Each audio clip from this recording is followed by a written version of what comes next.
하나님 감사합니다. 이 시간에도 주의 음성 듣기 원합니다. 주님 말씀해 주시고 이 시간에 말씀 전하 듣는 가운데 모든 해방하는 어둠의 원세들 우리 안에 강팍한 완악한 하나님 대적하는 높아지 모두 이런 망명을 웃긴 앞에 예수님의 이름으로 파스리고 떠나갈지어다. 이 시간에 성령만의 곳에 하나님을 초청하고 모셔도 이룬지 아버지하고 영광으로 임하시고 다스리시고 충만케 하시며 주의 나라를 임해주시고 뜻이 하늘에서 이루어진 같이 땅에서 이루어지며 주께서 예배하신 각 심령 안에 30배, 60배, 100배의 차오넘치 열매 가득하게 우리 시간 주장하시고 역사해 주옵소서. 빛과 번듯이 예수님의 교를 만 친구들 계시되 드러나시고 나타나시고 나오니 예수님 홀로 영광 받으시고 찬양 받으시고 주님의 이름만 계시되시고 나타내시고 영광 받으시옵소서. 모든 영광과 존귀와 찬양 예수님께 올려드리오니 예수님 홀로 영광 받으시고 찬양 받으시옵소서. 감사합니다. 모든 영광과 존귀와 찬양 예수님께 올려드리오니 주님 영광 받으시옵소서. 감사합니다. 주님 감사합니다. 영광 받으시옵소서. 감사합니다. 모든 영광과 존귀와 찬양 예수님께 올려드리오니 주님 영광 받으시옵소서. 감사합니다. 모든 영광 주님께 올려드리니 우리 사랑하시는 예수님 이름으로 기도합니다. 아멘. 말씀 같이 로마서 4장 13절과 14절을 같이 보겠습니다. 로마서 4장 13절과 14절 말씀 같이 한 목소리로 읽겠습니다. 시작.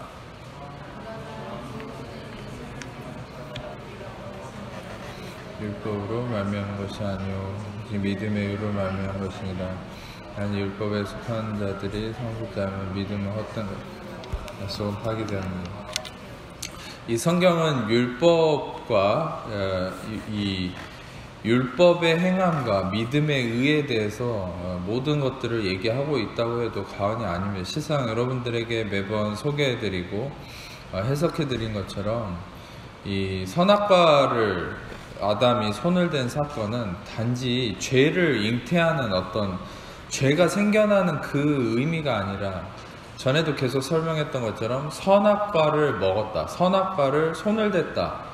하나님은 그것을 먹는 날엔 정령 죽는다. 그러니까 정령 반드시 죽는다 그랬을 때 그것은 히브리어로 무트라는 die라는 말을 중복해서 쓰는 거죠. 반드시 죽는다. 무트 죽고 또 죽는다. 근데 이 무트라는 이 죽음이 어디서 또 등장을 하냐, 그리고 반복해서 확실히 죽는다는 표현이 어디서 등장을 하냐, 전에도 소개해드렸듯이 이 출애굽기 19장에서 이 시내산 아래서 이스라엘 백성들이 하나님의 은혜의 언약 앞에서 자신들의 할 수 있음을, 자신들의 어떤 의지적인 행위를 하나님 앞에 내세웠을 때 콜 아쉐르 디베를 야훼 나아세 해서 자신들의 행위를 드러냈을 때 그때 하나님은 또다시 선악과에 대해서 죽음을 선포했던 그 죽음을 동일하게 시내산 아래서 선포하죠. 그러니까 다시 말하면 여러분, 우리는 성경적 진리 안에서 뭘 발견할 수 있냐면 근본적으로 선악과를 하나님 먹지 말라 했을 때 죽음을 선포하셨을 때 그것과 이 시내산 아래서 율법을 주셨을 때 죽음을 선포한 것과는 아주 동일하게 맞닿아 있다는 거예요. 다시 말하면 선악과의 사건은 율법과 아주 동일하게 맞닿아 있는 거라는 거예요.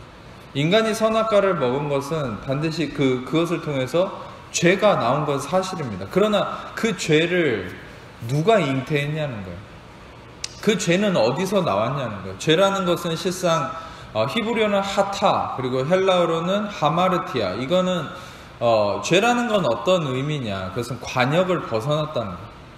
죄라는 건 어떤 사람의 행위의 옳고 그름을 의미하는 바가 근본적 문제는 아닙니다. 관계의 어긋남이 실상 그 죄라는 의미의 아주 중심적 의미인 거예요. 그러니까 관역을 벗어났다는 거죠. 그것은 무엇입니까? 하나님과 우리의 관계가 관역을 벗어난 것처럼 삐뚤어졌다는 거예요. 그 삐뚤어짐의 관계의 시작은 어딥니까? 원래는 인간은 하나님의 선하심 안에 있었어야 돼요.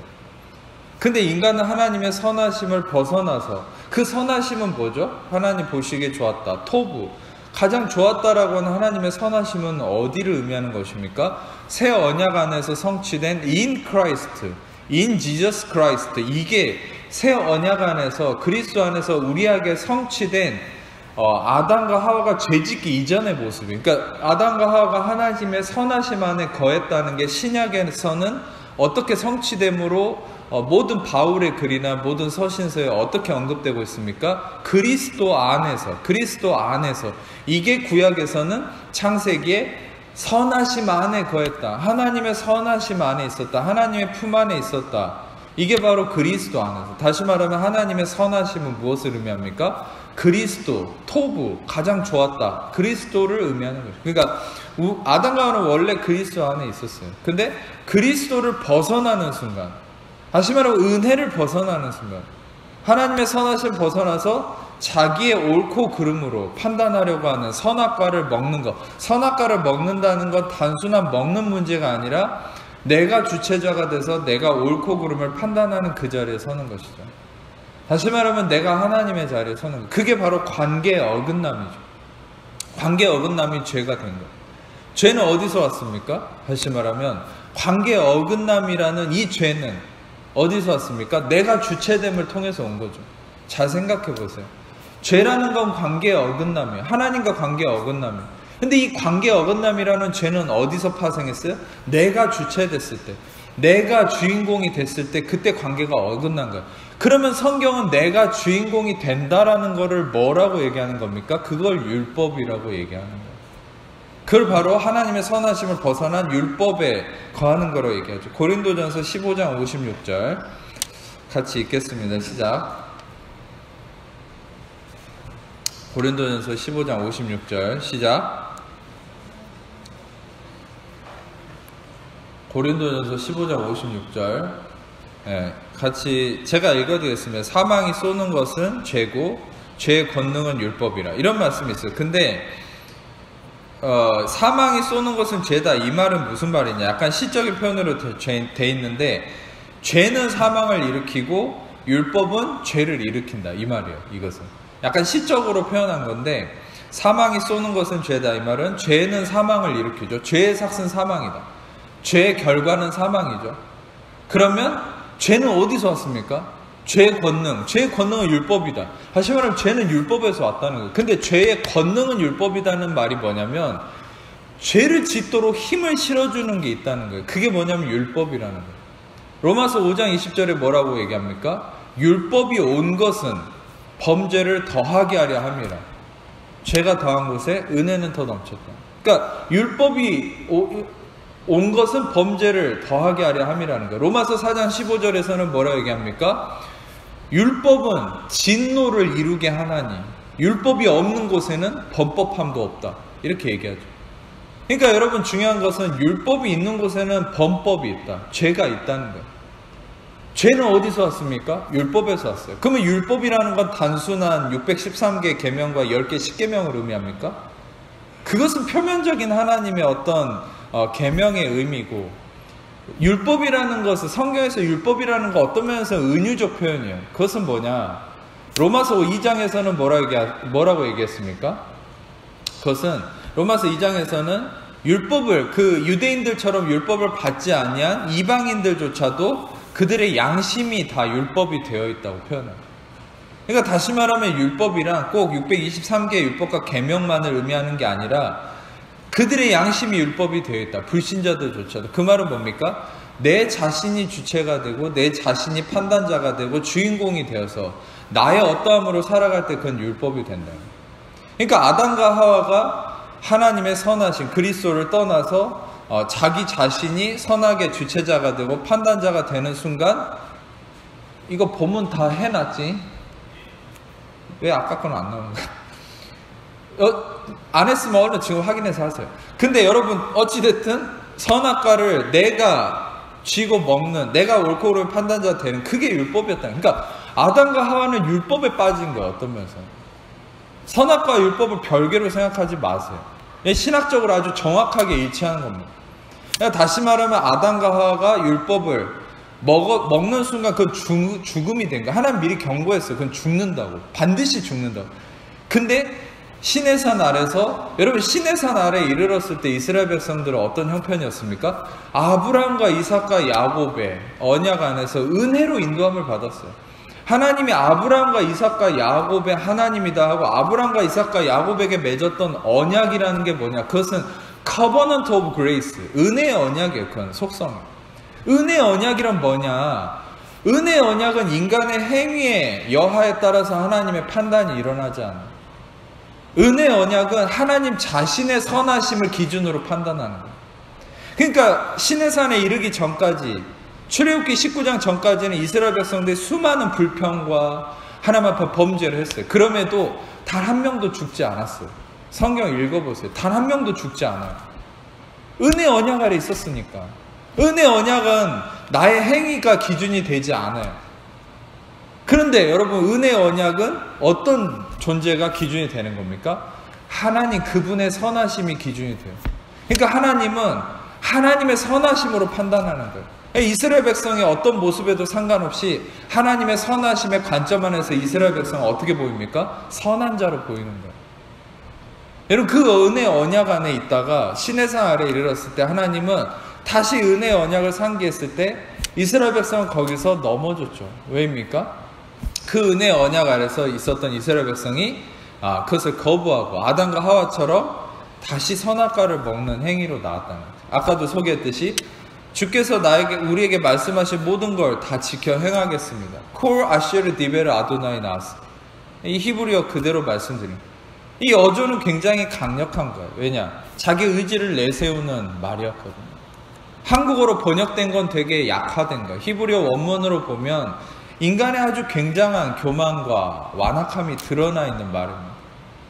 그렇게 이스라엘 백성은 떨어졌을 때 시내산 아래서 하나님이 십계명을 주시면서 선악과를 먹기 전에, 먹고 난 후에 하셨던 너는 반드시 죽을 거라는 말을 다시 한번 시내산에서 행하신 거예요. 놀랍게도 출애굽기 19장 이후에 율법이 주어지고 나서 그 이후부터는 모든 백성이 죽어나가기 시작합니다. 여러분, 심지어 율법의 무서움은 어디서도 나타납니까? 여러분, 이건 무자비한 것이죠. 하나님의 어떤 사랑이 느껴지지 않을 정도로. 그것은 무엇이죠? 다윗이 언약궤를 가지고 올 때 그 언약궤가 소가 날뛰어서 넘어지려 하는 순간 우사가 그걸 잡으려고 했을 때 그 자리에서 즉사해버렸잖아요. 여러분, 그 언약궤가 들어오기 전에 또 어떤 일이 있었습니까? 다윗이 들여오기 전에 벳세메스 사람들이 언약궤를 뚜껑을 열었는데 그날에 5만 명이 죽어버리고. 율법은 아무나 함부로 만지면 안 되는 거예요. 하나님의 허용이 없이는. 근데 이 율법은 누구한테만 허용이 되어 있습니까? 마태복음에 예수님이 분명히 복음서에 얘기했죠. 내가 율법을 폐하러 온 것이 아니라 나는 율법을 완성하러 왔다. 율법의 1.1획도 남김없이 내가 다 세우고 완성하겠다. 오직 율법은 예수님께만 허용된 거예요. 인간은 끊임없이 율법을 손대려고 하죠. 아담과 하와 때처럼. 아담과 하와 때부터 율법을 손대려고 하고, 그 율법을 손댄다는 거를 꼭 성경책으로 생각하지 마세요. 계속 얘기하지만 이방인들도 다 율법이 중심이 돼 있다니까. 자신의 양심이. 그 말은 뭡니까? 율법이란 내가 주체가 되고 내가 주인공이 되고 나에게 초점이 모아지고 내 자신에게 집중이 되는 모든 게 율법이에요. 아멘. 여러분, 이걸 생각해야 돼요. 목사님, 저는 율법과 계명에 대해서 잘 몰라요. 나는 율법을 그렇게 지키려고 한 적도 없어요. 아니요. 당신이 오늘 하루를 살아가는 순간 내 자신이 주체가 되어서 걱정하고 염려하고 나 자신에게 사로잡혀 있는 그 모든 순간이 율법에 매여 있는 거예요. 여러분, 실상 나 자신의 어떤 중심이 그것에서 벗어나는 순간 우리 율법에서 벗어나요. 그러니까 그리스도는 결국 우리를 율법에서 온전케 하신다라는 그 놀라운 진리를 이루셨다는 게 뭡니까? 결국 갈라디아서 2장 20절을 이루신 거죠. 갈라디아서 2장 20절을 같이 읽겠습니다. 시작.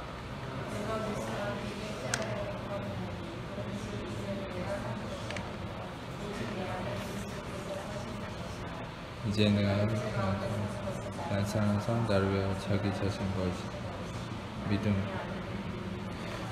갈라디아서 2장 20절은 수련회, 아직도 기억나요. 수련회에서 밥 먹으려고 그러면은 이거 암송해야 밥 준다고 그래가지고 그 주어라고 외웠던 가장 핵심적인 구절. 근데 이 말씀은 실상 여러분의 생명을 누릴 수 있는 가장 핵심적인 구절이기도 합니다. 이 갈라디아서 2장 20절의 가장 핵심적 본질이 뭡니까? 내가 죽었다는 거예요. 내가 그리스도와 함께 죽었다는 거예요. 예수님의 죽으심은 예수님은 죽고 나는 산 게 아니에요. 예수님과 함께 나의 옛사람이 죽은 거예요. 아담과 하와의 저주받았던 그 율법에 빠져있던 나의 옛사람이 죽은 거예요. 예수님이 십자가에 죽을 때 나의 옛사람도 죽은 거예요. 그리고 예수님 부활하실 때 나의 옛사람이 아니라 이제는 새로운 피조물로서 부활한 거예요. 고린도 후서 5장 17절에 얘기했지만 그런즉 그리스도 안에 있으면 새로운 피조물이에요. 이전 것은 지나갔으니 보라 새 것이 되었다. 그 이전 것은 지나갔다 했을 때 그건 과거 완료 시제입니다. 이전 것은 이미 예전에 지나갔다는 거. 언제 지나간 거야? 예수님 십자가에서 이미 여러분 옛사람 다 끝났어요. 할렐루야. 지금 여러분이 고민하고 염려하는, 지금 여러분들을 힘들게 하는 그 문제, 질병, 고통, 또 앞으로의 올 문제까지도 이미 십자가에서 다 끝났어요. 그게 뭐냐? 옛사람이 죽었다는 거예요. 근데 우리는 옛사람의, 성경에서는 옛사람의 구습이라고 표현해요. 옛사람의 습관. 옛사람의 습관이 일어난 것 뿐이지 여러분의 옛사람, 본질적인 옛사람이 이미 끝났습니다. 아멘. 근데 이제 사단은 여러분들에게 자꾸 그 옛사람을 일으키는 거예요.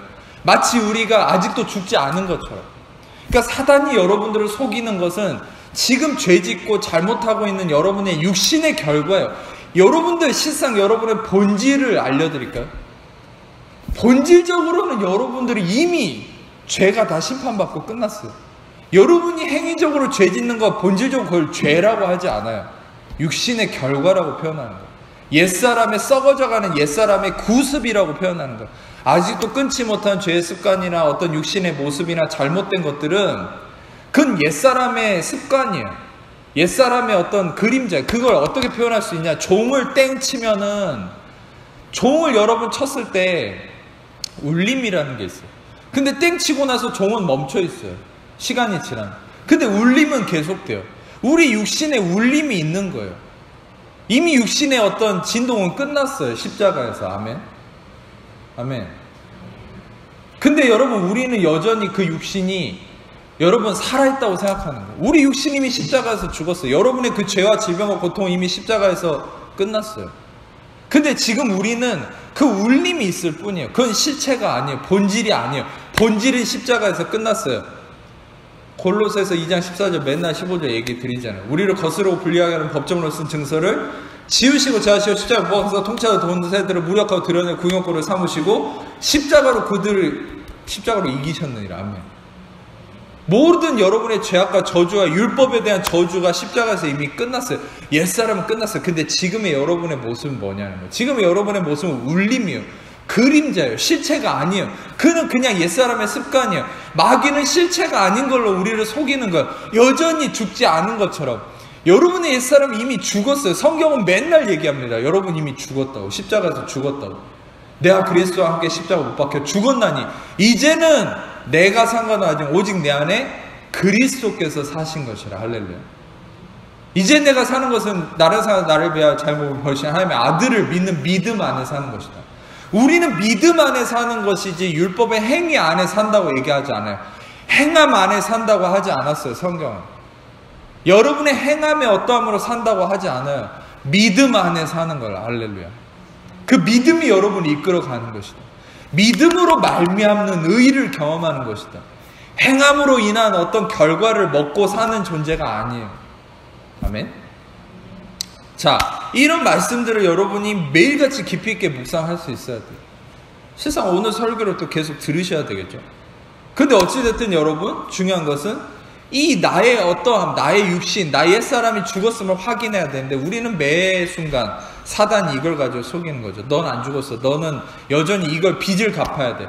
여러분 솔직히 제일 중요한 원리 중에 하나가 여러분들은 죄의 빚이 있었잖아요. 빚을 갚아야 되는 존재가 여러분의 옛사람인데 예수님이 그 십자가에서 죄값을 그분의 육체의 고통과 죽으심으로 피값으로 다 치르시고 여러분들은 빚을 갚아야 됐던 여러분의 옛사람이 이미 빚이 다 갚아져서 여러분 더 이상 빚 갚아야 될 존재가 아니에요. 매번 얘기했듯이 예수님의 피값을 치르신 것은 우리가 갚아야 될 죄의 빚보다 더 많은 것을 갚아주신 것이죠. 이건 마치 우리가 하나님께 50억을 만약에 50억을 빚을 졌다면 예수님이 피값을 치르신 것은 50억 빚을 졌으면 50억 갚아야 되잖아요. 근데 예수님이 피값을 치르신 것은 500억을 갚아준 거예요. 그러면 450억을 더 갚아준 거잖아요. 그럼 우리가 빚진 것보다 더 많은 걸 갚았기 때문에 우리는 신분이 바뀌었어요. 어떻게 바뀝니까? 이제는 빚을 갚아야 될 존재가 아니라 더 갚아준 거기 때문에 우리는 이제는 내가 원래 빚졌던 사람한테 요구할 수 있는 권리가 생긴 거예요. 아멘. 그래서 예수님이 빚값을 치르신 것은 오버페이 한 거예요. 오버페이. 더 많은 값을 지불한 거예요. 그래서 우리는 예수의 피로 하나님께 이제는 이 뭡니까? 눈치 없이, 염치 없이 나가는 이런 의미가 아니라 하나님께 권리를 주장할 수 있는 거예요. 할렐루야. 여러분들이 예수의 피로 하나님께 권리를 주장할 수 있어요. 왜? 예수의 피는 여러분의 죄보다 더 많은 것을 갚아준 거기 때문에. 할렐루야. 이 진리를 기억하세요. 마귀는 여러분한테 또 속이는 게 뭐냐면, 그래, 그러니까 마귀는 끊임없이 단계적으로 여러분 속여요. 처음에는 죄값 안 갚아줬다 이렇게 속이다가 죄값을 갚아줬다고 믿으면은, 근데 갚아줬는데 너 염치 없으니까 하나님한테 더 요구할 수 없다 이렇게 생각하는. 아니요, 그 피가 더 많은 걸 갚았기 때문에 여러분들은 하나님께 더 많은 걸 요구할 수 있어요. 할렐루야. 권세가 생긴 거예요. 권리가 있는 거예요. 그래서 더 큰 하나님의 능력이 여러분에게 그리스도의 피로 주어졌다는 거죠. 의롭다함으로. 그래서 여러분은 그 진리 안에서 아들을 믿는 믿음 안에 사는 것이에요. 다시 로마서 4장으로 돌아가면, 여러분, 우리는 율법으로 말미암은 자가 아니라 믿음의 의로 말미암았다. 다시 말하면 여러분, 우리는 더 이상 갈라디아서 2장 20절에 얘기한 것처럼 우리 자신이 아닌 그리스도의 믿음이 중심된 삶을 사는 것이다. 결국 이것은 율법과 믿음, 율법과 은혜, 이 중심 안에서 날마다 우리가 우리의 육신과 영, 육신과 영은 어떻게 차이가 납니까? 육신은 율법이고 영은 은혜다. 은혜가 왜 영입니까? 다시 말하면 영이신 성령님을 의미하는 건데, 영으로 산다는 것은, 이 성령님은 끊임없이 여러분 마르티리오, 증언하러 오신 분이라고 했죠. 예수님 복음서 요한복음을 보면 나를 대신해서 보혜사가 올 건데, 이 보혜사는 나를 증언하려고 올 거다, 예수님에 대해서. 근데 이 성령님은, 이 보혜사 성령님은 하시는 일이 뭐냐면 예수님을 증언하는 거예요. 그러니까 이 성령에 거한다는 게 뭡니까? 갈라디아서 5장 16절에 얘기한 것처럼 너희가 성령을 따라 행하라, 그래야면 육체의 욕심을 이루지 않겠다. 근데 성령을 따라 행한다, 페리파테오, work in the spirit. 다시 말하면 성령을 따라 행하는 삶이란 누구 말만 따라 막 은사를 행하고 신비롭게 막 예언이나 하고 다니고 그런 게 아니에요. 성령을 따라 행한다는 게 뭐예요? 성령님이 이 땅에 하러 오신 본질을 잡는 거죠. 성령님은 무엇 때문에 오신 겁니까? 아들을 증언하러 오셨어요. 할렐루야. 아들을 증언하러. 성령님은 아들을 증언하러 오셨어요. 이건 마치 이 성령님은 어떻게 좀 표면화되어 있냐면, 전에도 소개했듯이 누굽니까? 아브라함의 아들 이삭이 신부감을 리브가를 이렇게 구하러 갔을 때, 아브라함은 그 종에게, 이름 없는 종, 이 종에게 축복 기도를 하고 이 이삭의 신부감을 구하러. 근데 리브가를 만났는데 이 종이 무슨 얘기를 하면, 리브가를 만났는데 이 종이 아브라함에 대해서 소개하고 그러질 않아요. 이 리브가를 만났을 때 이 종은 자기 자신을 소개하지도 않아요. 이 종이 이 리브가에게 하는 얘기란 온통 그 아들 얘기만 하는 거예요. 이 종은 성령님을 의미하는 거예요. 이 리브가, 이 신부는 누굽니까? 그리스도 신랑이신, 이 신랑을 맞이하는 우리를 의미하는 거죠. 성령이 우리에게 와서 누구를 소개하는 겁니까? 성령은 그 아들이신 예수 그리스도만 소개하는 거예요. 우리는 그 예수 그리스도를 성령께 소개받고 그 신랑과 함께 영원한 생명을 누리는 거죠. 아멘. 그러니까 성령님이 하시는 일이 명확하게 그거예요. 솔직히 성령께서 은사를 행하고 능력을 행하는 건 그 아들 예수 그리스도를 드러내기 위함이지, 어떤 행위를 강조하거나 뭐 소위 말하는 막 전도 많이 하게 하고 막 교회를 부흥시키고 이런 일을 하게 하려고 성령님은 하는 게 아니에요. 성령님의 오직 관심은 그 아들 예수 그리스도의 아름다움을 우리에게 마르티리오, 증언하기 위함밖에 없어요. 우리는 성령 안에서 행하는 것, 영으로 사는 것, 그것은 성령 안에서 예수 그리스도를 증언받는 것. 그러니까 우리가 영으로 사는 것은 다시 말하면 성령 안에 거하는 거고, 성령 안에 거하는 것은 아들이신 예수 그리스도, 은혜 본질이신 예수 그리스도를 성령 안에서 증언받고 사는 것, 그게 영의 삶이라는 거죠. 아멘. 우리는 영의 삶을 너무나 오해해요. 마치 하늘에 붕붕 떠다니면서 막 예언받고 막 쓰러지고 막 전기 감전돼 덜덜 떨리고, 이게 영의 삶입니까? 전 그렇게 살면서도 육신으로 사는 사람 너무 많이 봤어요. 저도 그런 걸 경험했어요. 수많은 은사를 체험했지만 그 다음날 공허한 거예요. 다시 육신에 빠져요. 근데 제가 은혜 복음을 알게 되고 진리를 깨달으면서 이게 진짜 영의 삶이라는 걸 깨달았어요. 영의 삶이란 무엇입니까? 나에게서 벗어나는 거죠. 내가 주체자가 되는 게 아니라 그리스도가 나의 중심이 되어서 그리스도의 중심된 삶, 그게 바로 영의 삶, 믿음의 삶, 은혜의 삶인 거예요. 반대로 육신의 삶이라는 건 무엇입니까? 내가 주체가 돼서 고민하고 염려하고 걱정하고 불안해하고 마치 예수님은 자고 있는데 풍랑을 보면서 제자들은 방금 전까지 예수님의 수많은 기적과 역사를 눈앞에 보고서도 풍랑을 보고 두려워하는 거예요. 예수님은 자고 있는데. 그러면 예수님을 깨웠어야죠. 근데 두려워하고 있는 거 풍랑만. 그게 왜 두려워하겠습니까? 예수님을 보질 않는 거예요. 나를 보는 거예요. 이 풍랑 앞에서 나는 견딜 수 없다는 그 견딜 수 없는 아주 미약하고 초라한 자기 자신만 보는 거예요. 그러니까 해결이 안 되는 거예요. 두려움만 생기는 거예요. 그런데 해결은 어디서 왔습니까? 예수님을 깨워서 예수님이 풍랑 한가운데 서는 순간 잠잠하라 했을 때 그 풍랑은 온데간데 없고 예수님만 거기 남는 거예요. 할렐루야. 여러분, 우리의 삶은 풍랑이 끊임없이 있어요. 우리는 그 풍랑에 먹히느냐 아니면 파도를 타고 그 풍랑을 즐기느냐 둘 중에 하나죠. 파도에 먹히는 사람도 있어요. 파도를 타고 즐기는 사람도 있어요. 은혜 아래 거하는 사람은 파도를 뚫고 가는 자가 아니라 파도를 타고 즐기는 사람이에요. 할렐루야. 여러분, 은혜와 율법의 삶의 차이를 아시겠습니까? 어떤 사람들 그런 사람이 있어요. 우리는 기도로서 이 모든 상황을 극복해야 된대요. 우리는 열심히 신앙생활하고 전도하고 금식해서 이 모든 고난을 극복해야 된대. 그런 사람은 어떤 사람인지 아세요? 어마어마한 태평양에 파도가 오는데 거기를 노져가지고 이 뚫고 가는 사람. 그런 사람은 어떻게 됐어? 배 다 부서져요. 만신창이가 되는 거예요. 물 먹고 짠물 먹고 이제 나중에 지쳐가지고 죽는 겁니다. 파도에. 그런 사람이 이제까지 신앙생활 해온 게 한국교회 모습이에요. 근데 은혜의 진리는 뭡니까? 파도가 어마어마하게 오는데 그 파도를 타고 즐기는 거예요. 마이애미 해변가에, 플로리다 해변가에 그 파도 타는 사람처럼. 여러분들은 은혜의 진리 안에서 파도를 타고 즐기는 사람인가? 할렐루야. 그게 그리스도 안에서 안식하는, 히브리서 4장 얘기하는 안식에 들어오라. 안식하는 삶이 그거예요. 안식하는 삶이란 뭐냐? 이미 파도와 모든 저주를 그리스도가 이기셨고 우리는 이기신 승리 안에서 예수님이 복음서에 뭐라 하겠습니까? 너희가 세상에서 환난을 당하라. 너희는 담대하라. 내가 세상을 이겨노라. 아멘. 우리는 세상을 이긴 자이신 예수님이 우리 안에 거하시기 때문에 우리는 파도를 뚫고 극복하는 자가 아니라 금식하고 막 노력해서 극복하는 자가 아니라 우리는 금식 같은 거 안 해도 돼요. 40일 작정기도 이런 거 안 해도 돼요. 여러분들은 은혜 진리 안에서 파도를 타고 즐기면 돼요. 할렐루야. 여러분 즐기는 자라니까요. 여러분 물론 극복하는 사람도 있어요. 극복하려고 하는 사람은요, 하나님 뭐라고 한 줄 아세요? 그래, 극복해봐라.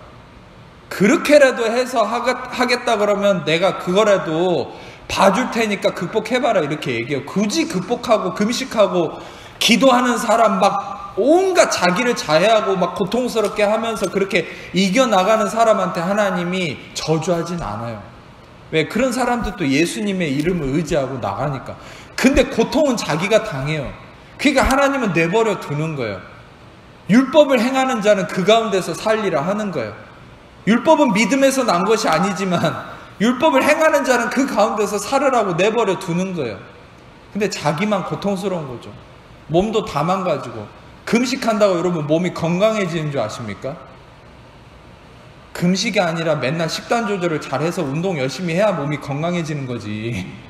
금식한다고 몸이 건강해. 금식 맨날 잘못하면 몸 더 망가집니다. 살만 더 뒤룩뒤룩 찌고.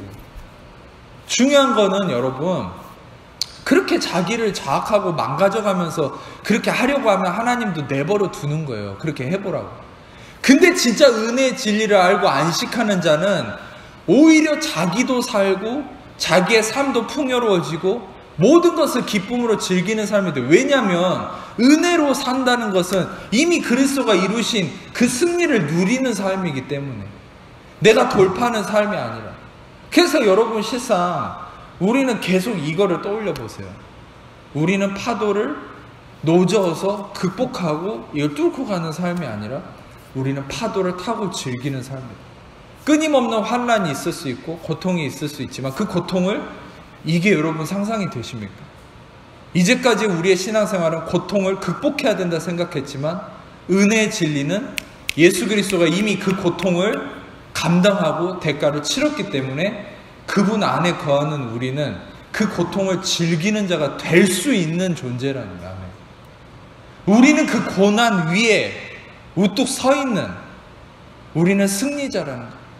제가 전에도 비유를 드렸어요. 우리는 빅팀이 아니라 우리는 빅터라는. 빅팀은 뭡니까 영어로? 희생해. 희생자라는. 우리는 희생자가 아니에요. 예수님이 희생하셨어요. 아멘. 우리는 빅터예요. 빅터는 어디서 나온 말이에요? 빅토리. 우리는 승리자예요. 예수님이 희생하셨기 때문에 우리는 승리를 누리는 자가 되는 거예요. 할렐루야. 한 사람의 범죄로 사망이 그 한 사람을 통해 왕노를 하였은즉 더욱 은혜와 의의 선물을 넘치게 받는 자들은 한 분 예수 그리스도를 통하여 생명 안에서 왕노릇하리라. 우리는 은혜와 의의 선물, 도레아라고 하는 이 선물, 의의 선물, 의로움을 선물로 받는다. 의로움은 우리의 행함의 결과로 받는 게 아니에요. 의로움은 반드시 선물로 받아요. 우리의 어떠한과 상관없이 그리스도의 대가지불로 인한 선물로 주어지는 게 의로움이에요. 아멘. 의의 선물. 그래서 의의 선물과 은혜를 우리가 넘치게 받는 자로서 우리는 어떤 자가 되는 거예요? 생명 안에서 왕노릇한다. 생명 안에서 왕노릇한다는 게 뭔지 아세요? 아담과 하와는 원래 집채만한, 요즘에 쥬라기 월드 뭐 이런 영화도 개봉했잖아요. 근데 집채만한 이런 공룡도 에덴 동산에 다 있었어요. 근데 아담과 하와는 말 한마디로 그들을 컨트롤하고 제어했습니다. 근데 여러분, 그것을 여러분 솔직히 인간이 그 이후에 동물들과 자연과 대적하게 됐잖아요. 자연에 쫓기는 삶이 됐죠. 왜입니까? 이 세상에 대한 이 다스리는 권세를 잃어버렸기 때문에. 그 권세는 어디로 갔어요? 마귀한테 넘어갔어요. 정사와 권세와 이 어둠의 세상 주관자들, 마귀한테 넘어갔어요. 근데 예수 그리스도가 그 마귀를, 골로새서 2장 14절 15절의 말씀처럼 다시 한번 말씀드릴게요. 우리를 거스르고 불리하게 하는 법조문으로 쓴 증서를 지우시고 제하시고 십자가에 못 박아서 통치자들과 권세들을 무력화하고 드러내어 구경거리로 삼으시고 십자가로 그들을 이기셨네요. 통치자들과 권세들을, 이 통치자들과 권세들이 누굽니까? 마귀죠. 무력화하고 드러내어 구경거리로 삼으셨다. 이것은 마치 어떤 비유라고 그랬죠?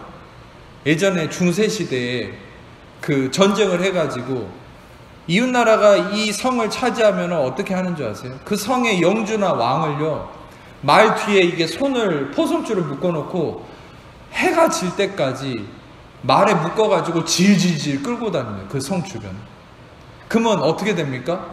온몸이 다 살이 찢겨지고 옷이 찢어지고 비참해지고 모든 진흙을 더 뒤집어 쓰고 포송줄에 묶여서 말에 질질질 끌려다니는 그 모습이 바로 무력화하고 드러내어 구경거리로 삼으셨다의 원어적 의미예요. 예수님께서 마귀를요 포송줄에 묶어놓고 지금 질질질 끌고 다니고 있는, 마귀는 모든 게 다 벌거벗겨져서 자기의 수치가 드러나서 비참하게 패배한 게 마귀의 모습이에요. 할렐루야. 이 세상은 마귀가 속여가지고 마치 마릴린 맨슨이나 레이디 가가 그런 쓰레기 같은 인간들을 통해서 마귀는 막 화려하고 뭐 공포영화 이런 걸 통해서 마귀는 대단히 멋있어 보이고 뭐 이런 문화적으로 속이잖아요. 아니요. 성경은 명확하게 얘기하고 있어요. 마귀는 아주 비참해졌어요. 질질질 끌려다니면서 모든 것이 다 발고벗겨져서 수치를 당하고 모욕을 당하고 있는 게 마귀예요. 여러분, 마귀를 예수의 이름으로 마음껏 모욕하세요. 마귀를 더 짓밟으세요. 아멘. 여러분들한테는 그런 권리가 있다니까요. 여러분들이 이 진리를 모르니까 마귀한테 눌리는 거예요. 마치 여러분이 수치스러운 것처럼. 제가 창세기 말씀 전에 해석해 드리지 않았습니까? 그 창세기 2장 마지막 부분에 제가 여담으로 말씀을 좀 드리고 싶은데 지금 성령께서 또 올려주셔서 창세기 2장 마지막 부분을 보면 아담과 그의 아내 두 사람이 벌거벗었으나 부끄러워하지 아니하였다. 벌거벗었다라는 히브리어가 뭐냐면 아롬이란 말이에요. 근데 창세기 3장 1절에는 뱀은 하나님이 지으신 들짐승 중에 가장 강교했다. 아룸. 벌거벗었다는 말이 2장 마지막에 나와요. 아롬. 그리고 창세기 3장 1절에 뱀이 가장 강교했다. 아룸. 근데 놀랍게도 벌거벗었다는 말과 강교하다는 말이 동일한 어근에서 나옵니다. 그 어근이 뭐냐? 히브리어로 아람이라는 히브리어인데 이게 뭐냐면 교활하다. 교활하다는 말에서다. 그러니까 다시 말하면 벌거벗다는 말과 이 교활하다, 강교하다는 말은 동일한 단어예요. 동일한 단어. 히브리어적 이 의미 안에서. 그럼 무슨 말입니까? 이 뱀은요, 강교하다는 게 무슨 말인지 아세요?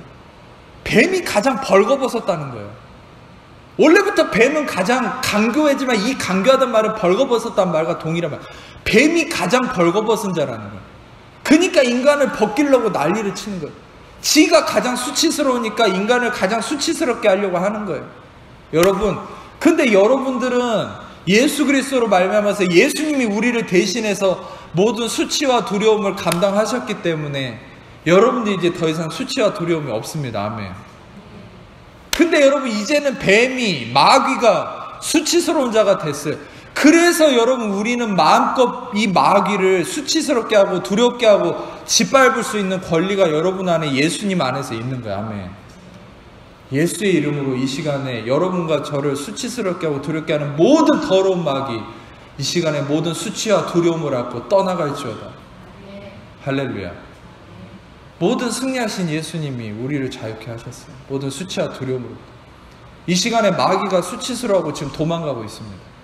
제 영의 눈으로 다 보여요. 놀랍죠? 하나님 말씀 안에서 모든 진리를 다 드러냈어요. 여러분, 우리는 이미 승리자라는 걸 아셔야 돼요. 그래서 그 승리자로서 이 승리자라는 게 뭡니까? 여러분도 더 이상 율법의 저주 아래 있지 않다는 거죠. 자, 갈라디아서 3장 말씀을 좀 보겠습니다. 갈라디아 3장 10절부터 14절인데 자, 한번 다 같이 읽어보겠습니다. 의미를 생각하면서 시작.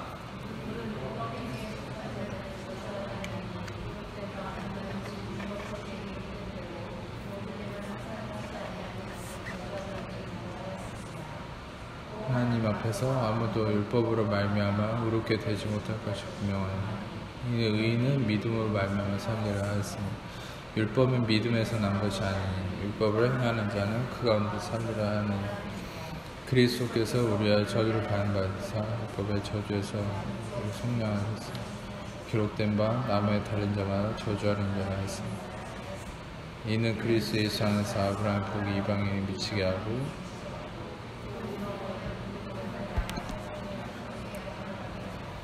자, 이 말씀은 하나하나가 너무 중요한데 좀 시간 관계상 짧게 빨리 설명하고 넘어가자면 전에도 설명해드렸듯이 이 말씀 그대로입니다.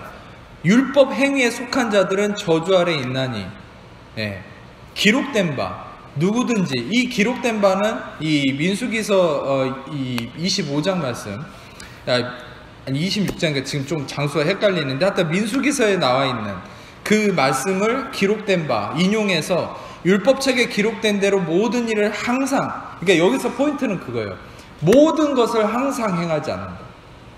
모든 것만도 아니고 항상만도 아니에요. 모든 것을 항상 행하지 않으면 저주 아래 있는 자다. 그리고 11절로 보세요. 하나님 앞에서 아무도 율법으로 말미암아 의롭게 되지 못한다. 그래서 성경이 이렇게 명확하게 바울을 통해서 성령님이 얘기하시는데 내 행함으로 나의 경건성으로 그러니까 믿음 생활도 그래요. 내가 믿습니다 하면은요 그 믿음은 내 행함이 되고요. 이걸 조심해야 돼요. 근데 율법으로 말미암아 의롭게 되지 못할 것이 분명하니 자 여기서 한 가지 좀 도중이지만 창세기 15장 6절을 보겠습니다. 스크린으로만 보세요. 제가 읽어드릴게요. 아브라함이 여호와를 믿으니 여호와께서 이를 그의 의로 여기시. 그러니까 그러니까 아브라함에게 은혜의 언약을 맺으셨을 때 은혜의 언약의 이 맹약의 핵심이 뭡니까? 믿음으로 의롭다함. 이 신칭이 믿음으로 의롭다함. 근데 여러분 생각해 보세요. 믿으니, 아브라함이 여호와를 믿으니, 이거는 히브리어로도 믿는다라는 게 아멘, 히브리어로 아멘이란 말인데 이거 전에 설명해 드렸죠. 아멘이라는 게 사역동사 뭐예요? 램, 메이크, 해브, 비드. 영어로도. 그러니까 이거는 주체가 내가 아니라 이 사역동사는 주체가 다른 사람이에요. 그러니까 타인이 주체가 되는 거예요. 사역동사. 그러니까 아브라함이 여호와를 믿었다. 이건 뭐냐면 아브라함이 여호와를 잘 믿은 게 아니라 누군가가 아브라함으로 하여금 여호와를 믿게 만들었다는 그 믿음의 주체가 누구예요? 예수 그리스도예요. 아멘.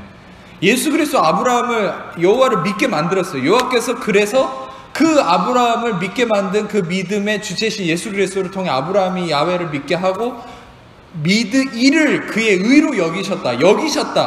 히브리어로 하시아브. 이건 뭐냐면 전가했다. 임퓨테이션.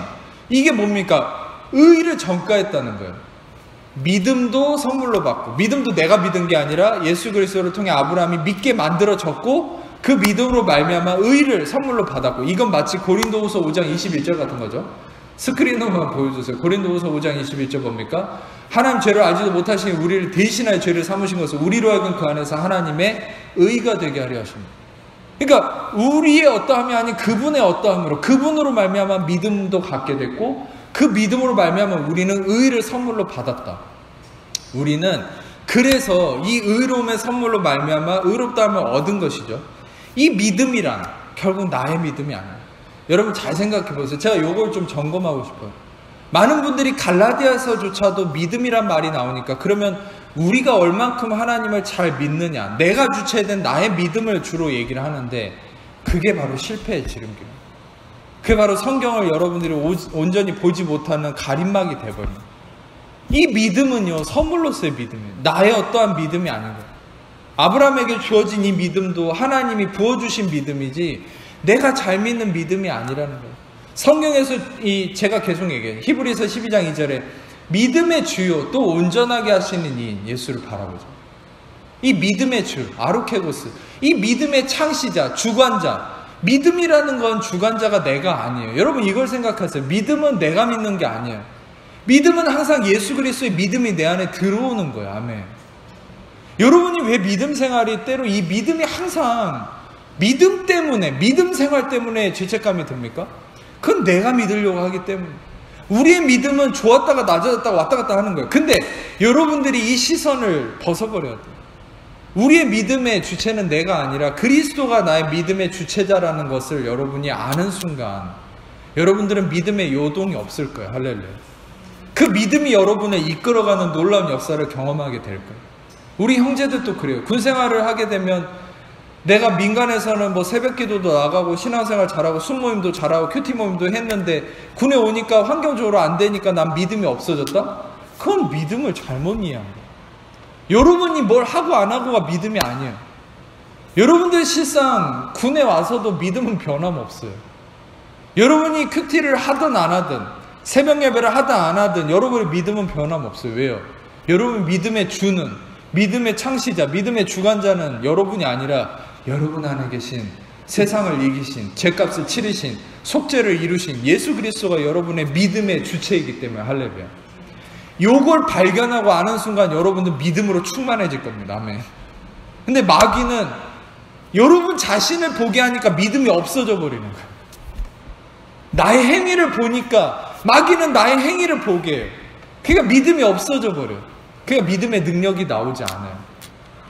믿는 자에게는 어떤 능력이 나온다 했습니까? 마가복음 16장에 믿는 자에게는 표적이 따르리니 곧 그들이 내 이름으로 귀신을 쫓아내 세 번을 말하고 무슨 독을 마실지 해를 받지 않은 병든 자에게 손을 얹은 즉 나음을 얻으리라. 이런 귀신을 쫓아내고 독을 마셔도 해를 받지 않고 병든 자에게 손을 놨고 해를 받지 않은 세 방언을 말하는 이런 능력이 누구에게 나타나요? 은사자가 아니죠. 믿는 자죠. 할렐루야. 근데 이 믿는 자가 누구냐는 거예요. 내가 금식기도 열심히 하고 그런 사람이 있어요. 자, 생각해 보세요. 자, 우리 좀 생각해 봅시다. 금식기도 열심히 하고 막 기도 막 하루에 10시간씩 한 사람에게 은사가 안 나타납니까? 나타납니다. 왜 나타날까요? 그 순간에는 내가 이만큼 했으니까 내 안에 그리스도를 열심히 바라보고 있으니까 예수 그리스도를 통해서 능력이 나타나요.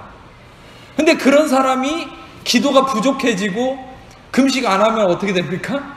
능력이 안 나타나요. 왜입니까? 자기 믿음이 어떻게 형성이 돼요?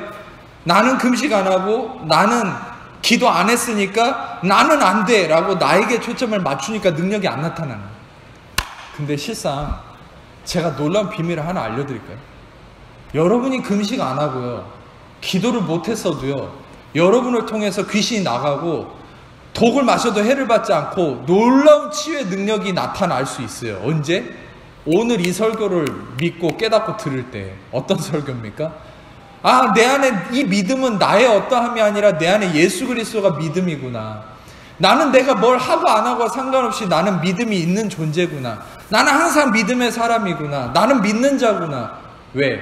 내 안에 예수 그리스도가 믿음의 주체이시기 때문에. 그럼 나는 믿음이 있구나. 요걸 깨달으면, 여러분 안에 계신 예수 그리스도가 믿음의 중심이라는 걸 깨닫는 순간 여러분들은 기도를 안 해도, 금식을 안 해도 여러분들이 손을 얹으면 귀신이 나가요. 할렐루야. 안 나가면 찾아오세요. 반드시 나간다니까요. 그리고 병이 나아요. 새 방언을 막고 독을 마셔도 해를 받지 않아요. 여러분을 통해서 영적 능력이 나가게 되었어요. 여러분, 제가 말씀드린 이 진리는 모든 이제까지 교계에서 잘못 믿어왔던 거를 다 뒤집어 엎어버리는 메시지인 거예요. 이거는. 이게 진짜 복음이에요. 이제까지 여러분 많은 은사자들이 얘기한, 많은 목사들이 지금 많은 기도원에서나 뭐 교회들에서 맨날 부흥회하고 부르짖는 그런 목사들은 여러분 어떤 면에서는 자기 행위를 보는 거예요. 그분들이 하는 게 잘못됐다는 게 아니에요. 그분들은 그 기도를 하고 금식을 하면서 예수님을 보니까 능력이 나타나겠죠. 근데 곤두박질 쳐요. 또 그 다음날 되면. 기도가 부족해지면 또 곤두박질 쳐요. 그러니까 여러분들 뭡니까? 유지가 안 되는 거예요.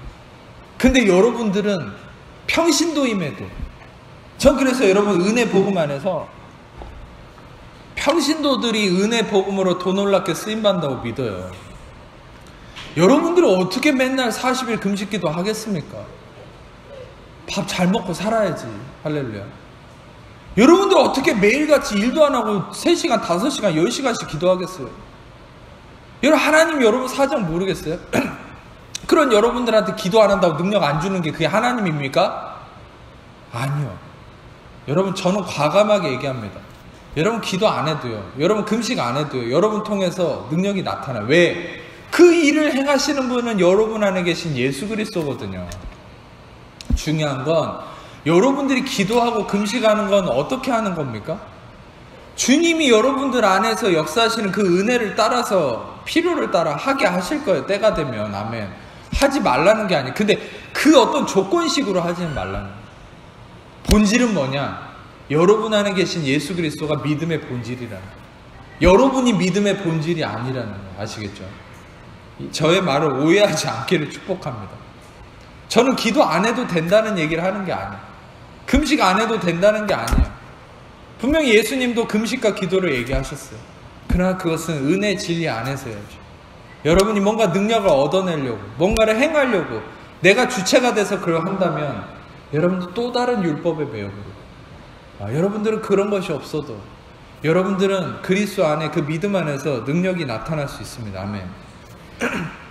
제가 오늘 조금 말씀을 좀 더 전하고 싶습니다. 그래서 여러분들은 이 진리 안에서 여러분들이 믿음으로 의롭다함, 이 믿음으로 의롭다함을 얻은 하나님의 자녀로서 여러분 끝까지 어떤 원리 안에 있어야 되느냐? 여러분 승리자다. 승리자로서 여러분들은 이미 믿음이 있는 자고, 믿음이 있는 자로서 여러분 근본적으로 아까 갈라디아 3장에 읽었던 것처럼 율법은 믿음에서 난 것이 아니니 율법을 행하는 자는 그 가운데서 살 거다. 율법은 믿음에서 난 것이 아니라는 거예요. 무슨 말입니까? 율법은 아까 다시 해석해드렸죠. 율법은 뭡니까? 율법과 계명 그 자체만 얘기하는 게 아니라 내가 중심이 되고 내가 주체가 되는 순간 그건 율법이죠. 내 자신이 뭔가를 하려고 하는 건 그건 믿음이 아니라는 거예요. 아시겠죠? 내 자신이 아무리 선한 거라도요, 남을 돕는 일이건 교회 봉사를 하든지 무슨 선한 거를 할지라도, 무슨 하나님의 사역을 할지라도 내가 그것을 주인공이 돼서 하려고 한다면 그것은 율법이 되는 거고, 그것은 믿음에서 난 것이 아니라는 거예요. 믿음에서 난 것이 아니면 뭡니까? 그 율법이라는 거죠. 네, 그것은 마치 로마서 4장에 얘기한 것처럼 이 율법으로 말미암은 것이 아니고 믿음의 의로 말미암은, 이 14절에 로마서 4장 14절에 뭐라고 얘기합니까? 율법에 속한 자들은 율법에 속한 자들이 상속자이면 믿음이 헛것이 되고 약속은 파기되었다. 다시 말하면 여러분들은, 우리는 율법에 빠지는 순간, 내 자신이 중심이 되는 순간 약속이 파기됐다는 거예요. 자, 이 부분을 이제 설명을 하고 제가 마치겠습니다. 왜 율법에 빠지는 게 위험한 것인가? 왜 내 자신이 주체가 돼서 아무리 선한 행위라도, 아무리 좋은 거라도 왜 내가 그것을 하려고 하는 그 율법에 빠지면 그것이 믿음이 아니고 그렇게 사는 것이 왜 문제가 되는 것이냐? 바로 로마서 4장 14절에 얘기한 것처럼 율법에 속한 자들은, 율법에 속한 자들이 상속자면 믿음은 헛것이 되고 약속은 파기됐다. 약속은 파기됐다.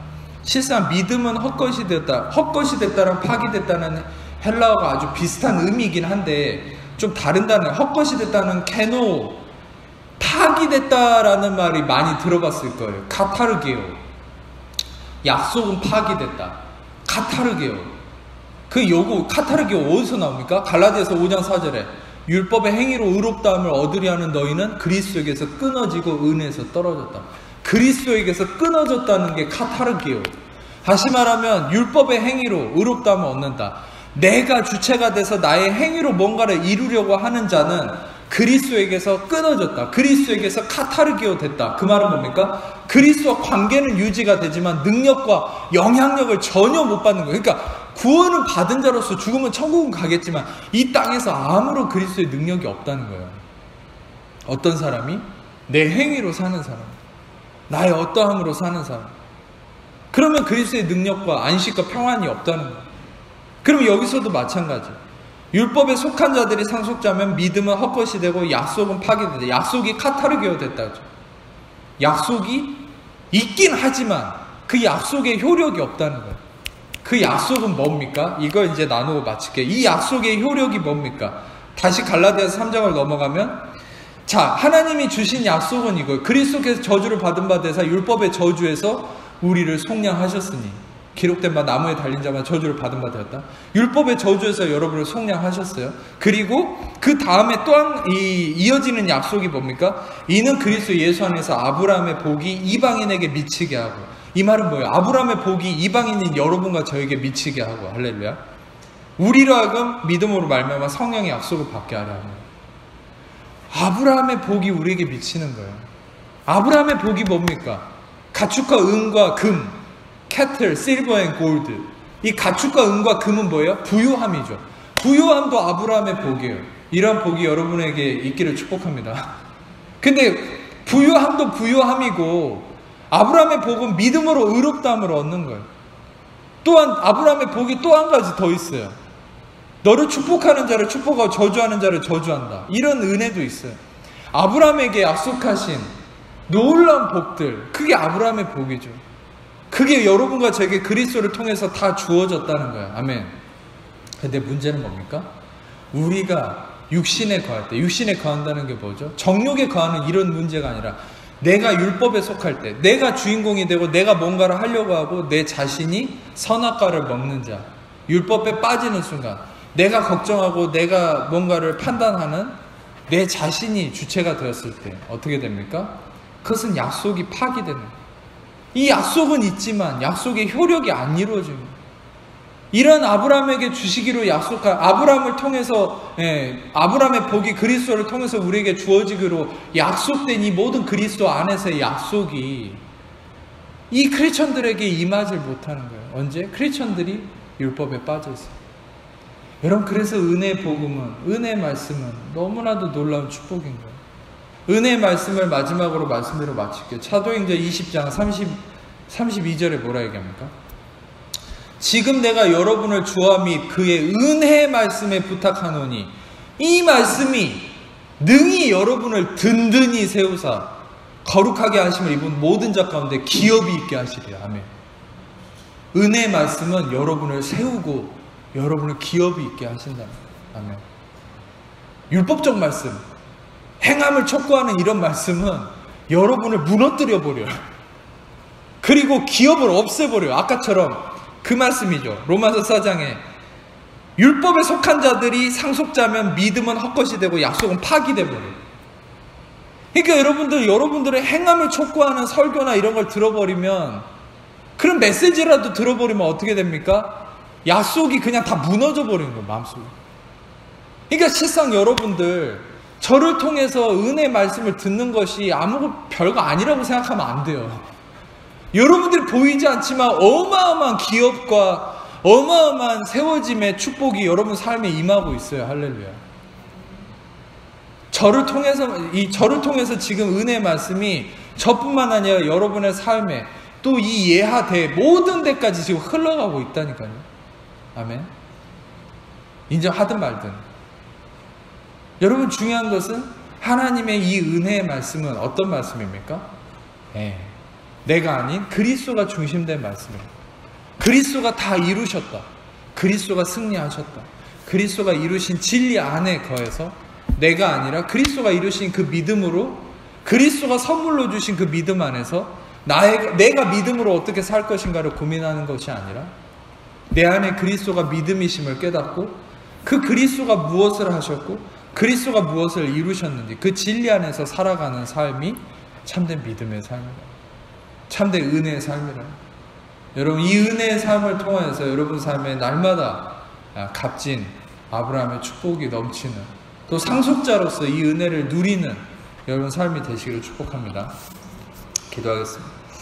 하나님, 감사합니다. 정말 우리는 믿음의 의로 말미암은 아브라함의 자손으로서, 또 아브라함의 복을 약속받은 그리스도 안에서의 참된 상속자로서 우리는 모든 이런 하나님의 축복을 누리는 자 되기 원합니다. 이 축복이 나의 어떠함이 아닌 그리스도를 통한 믿음의 의로, 또한 나의 믿음이 아닌 그리스도의 믿음으로 우리 안에 은혜로 주어진 그런 은혜 아래서, 은혜로 주어진 모든 원리 안에서 우리가 누리게 되는 것임을 믿사오니, 주께서 말씀을 통해 이 은혜가 날마다 차고 넘쳐서 모든 성도님들 안에 열매 맺는 역사 있게 하시옵소서. 감사드리며 예수